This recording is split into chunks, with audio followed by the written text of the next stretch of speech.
Let's try for excellence. Let's try for excellence in all we'll do. That's the A part.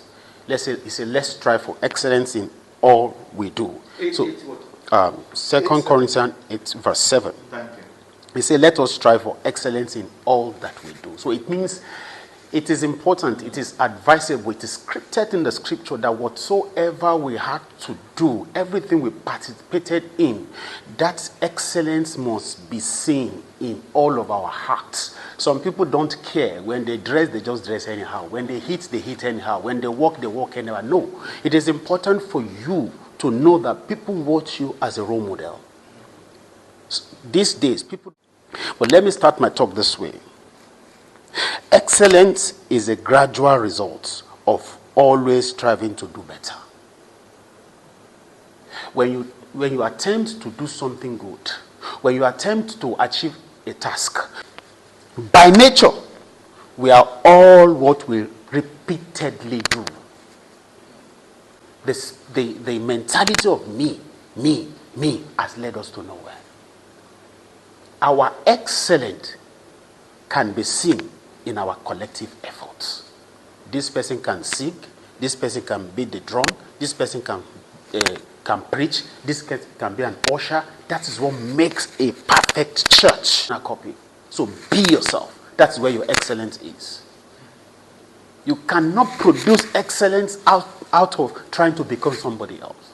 If you are meant to be a security, be a security man. Let them know you are a security man. Be proud to be a security man. And from there you begin to think of having your own security company. If you're a doctor, be a doctor. If you're a mechanic, be a mechanic. I want to be a businessman. People know. Everywhere I go, they already know my mind wires around it. I think so. That's why I said to you, your mind is a reflection of your life. You might not see what you are carrying, but people sees. And I've said time without number. Your first discovery in life is to discover yourself.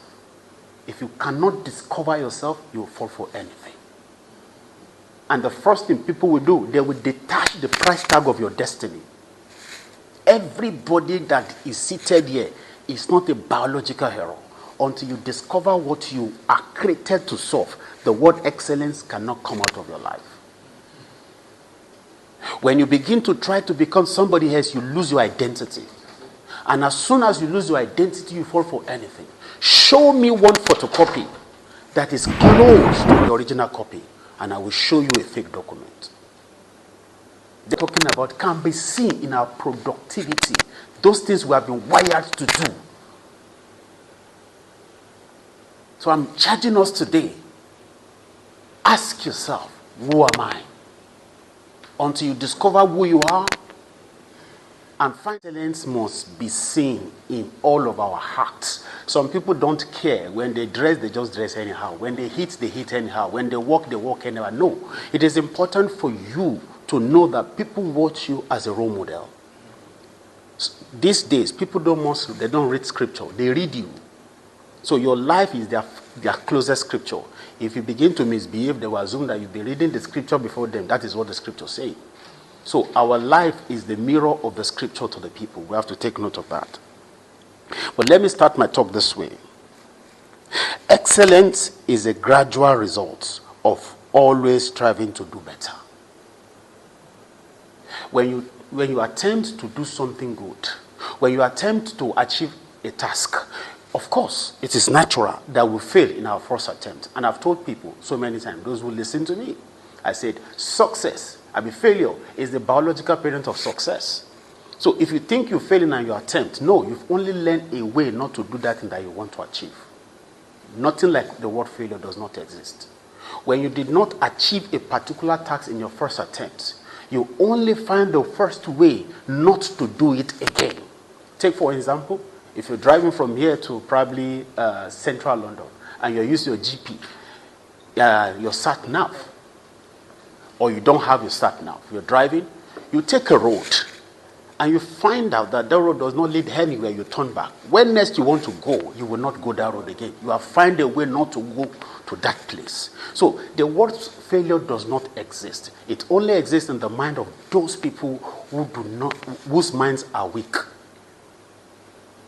When your minds are weak, you see every problem. But when your minds are balanced, you see challenges. But when you have a strong mind, what you see is opportunity. Every time things happen is an opportunity for destiny to be unfolded. So it now depends on the person that's looking. And I've said time without number, not everybody that looks sees. We might be looking, but only few people see. And that's where you see an opportunity on the table. Or some people are seeing their same product. Some are seeing problem. Some are seeing price. Product, problem, price. Immediately I see anything, the next thing that goes through my mind, how much can I make from it? A strong mind. I don't care what it is. We all have challenges. It is normal. We have problems, we have things.